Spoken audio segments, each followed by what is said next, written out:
65 miliar dolar lenyap, bank terbesar di dunia pun tertipu. Investor bangkrut gara-gara orang ini. Bernie Madoff menjalankan bisnisnya yang kedua, yaitu skema dalam 10 tahun terakhir tidak ada 1 tahun pun yang negatif. Yang hebatnya lagi, Bernie Madoff itu bisa mempengaruhi bank-bank besar. Seperti dalam waktu kurang 5 jam dia sadar ini adalah skema Ponzi. Bernie Madoff, the financier who pleaded guilty. Bernie Madoff, you could argue, ruined scores and scores of people. Bernie Madoff, 70 years old, arrested by the FBI.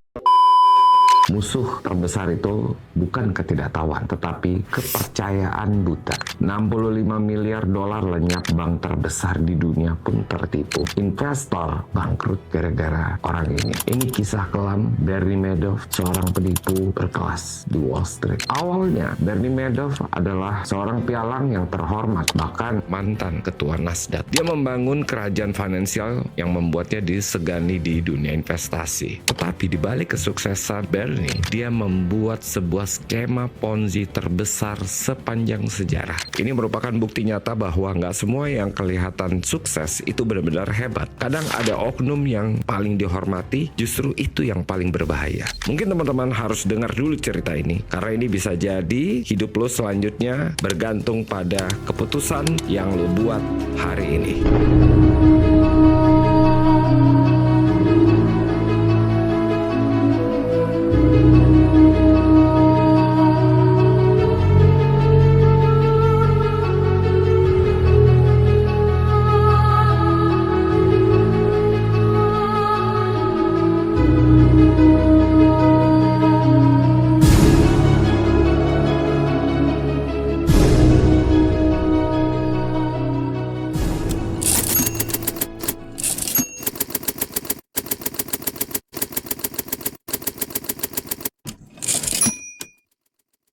Bernard Lawrence Madoff lahir pada 29 April 1938 di Queens, New York. Keluarganya bukan dari seorang miliarder. Ayahnya, Ralph Madoff, pernah mencoba bisnis di finansial tapi tidak berhasil. Bernie Madoff punya ambisi besar waktu umurnya masih muda dan baru lulus dari Hofstra University tahun 1960. Dia menikah dengan Ruth Alpern dan langsung mendirikan perusahaan Bernard L. Madoff Investment Securities. Modal awalnya tentu tidak langsung besar karena Bernie membutuhkan kerja sampingan sebagai penjaga pantai. Awalnya dia hanya menjual saham kecil-kecilan atau stock penny, dan Bernie melihat peluang besar di pasar over the counter. 1970-an, teknologi mulai merubah financial market.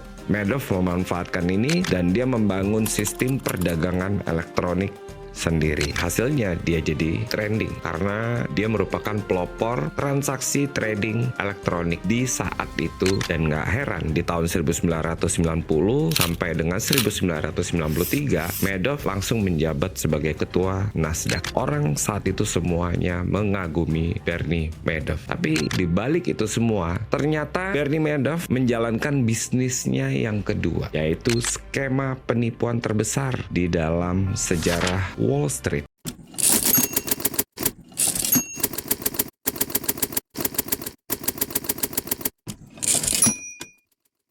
Biasanya di dalam dunia financial market, profit dan rugi adalah hal yang sangat-sangat normal dan wajar banget. Tapi anehnya, Bernie Madoff nggak pernah rugi. Bahkan dalam 10 tahun terakhir, tidak ada 1 tahun pun yang negatif. Itulah banyak orang yang akhirnya berlomba-lomba ingin masuk ke bisnisnya Madoff. Beberapa kliennya adalah justru orang-orang yang sangat berpengaruh di dunia. Mulai dari Steven Spielberg, kemudian Kevin Bacon bersama pasangannya Ira Sedgwick dan Larry Silverstein, kemudian ada Jeffrey Picower. Yang hebatnya lagi, Bernie Madoff itu bisa mempengaruhi bank-bank besar seperti HSBC, UBS, BNP Paribas. Tapi ada satu masalah, tidak ada satupun transaksi dari Madoff yang tercatat di bursa Wall Street. Ini yang menjadikan tanda tanya bagi seorang jenius matematika, jago statistik, mulai curiga.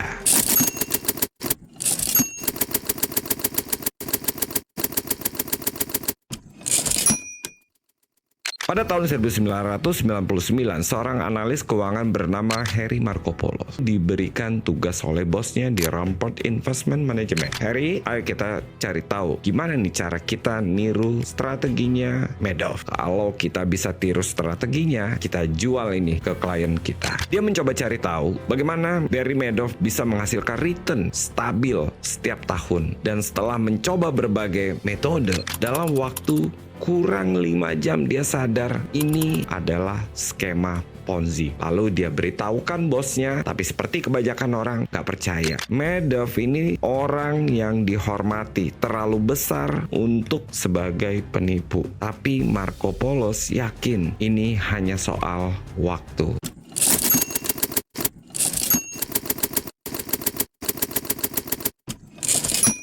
Harry Markopolos tahu dia bahwa menemukan sesuatu yang besar, lalu dia mulai melakukan riset dan menulis sebanyak 17 halaman. Judulnya The World's Largest Hedge Fund is Fraud. Dia mengirimkan laporan ini ke SEC, Securities and Exchange Commission. Ini merupakan sebuah lembaga yang bertanggung jawab mengawasi financial market di Amerika Serikat. Hasilnya diabaikan, tidak ada penyelidikan, bahkan laporannya dibuang ke tong sampah. Tidak ada audit, tidak ada tindakan apapun. Pertanyaannya kenapa? Karena Madoff punya koneksi dengan bank besar, miliarder, pejabat tinggi, dan banyak yang percaya ada suap yang membuatnya tidak tersentuh. Dan hingga akhirnya di tahun 2008 semuanya meledak.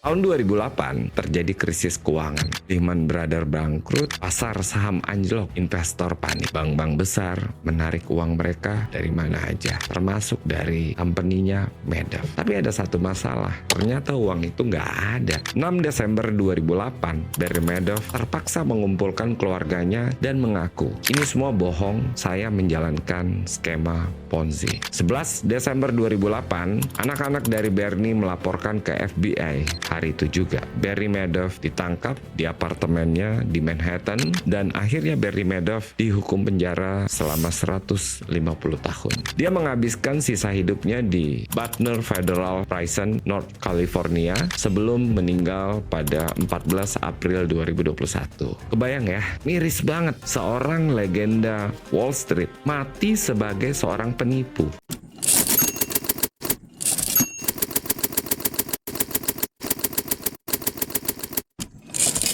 Pelajaran dari kasus Madoff, keamanan finansial bukan tentang seberapa banyak keuntungan yang didapatkan, dihasilkan, tapi tentang bagaimana kita mengelola ketakutan dan keserakahan. Barry Madoff merupakan contoh keserakahan itu bisa menghancurkan segalanya. Seperti kata Warren Buffett, jika kamu tidak tahu di mana letak jebakan dalam investasi atau financial market, maka kamu adalah korbannya. Teman-teman, kita sengaja bahas ini agar teman-teman bisa lebih kritis. Berpikir kritis itu sangat penting, agar kita sebagai manusia bisa mempunyai nalar dalam menjalankan apapun, termasuk profesi kita di dalam dunia financial market. Dan tentu saja saya yakin teman-teman yang di sini adalah teman-teman yang punya passion belajar menjadi seorang trader ataukah mungkin investor. Itu yang kita harapkan, selalu mengedepankan kritis. So, terima kasih sudah nonton sampai selesai. Semoga ada pelajarannya. Saya Reva Faruk, izin pamit, sampai ketemu di next konten. May Allah bless you all.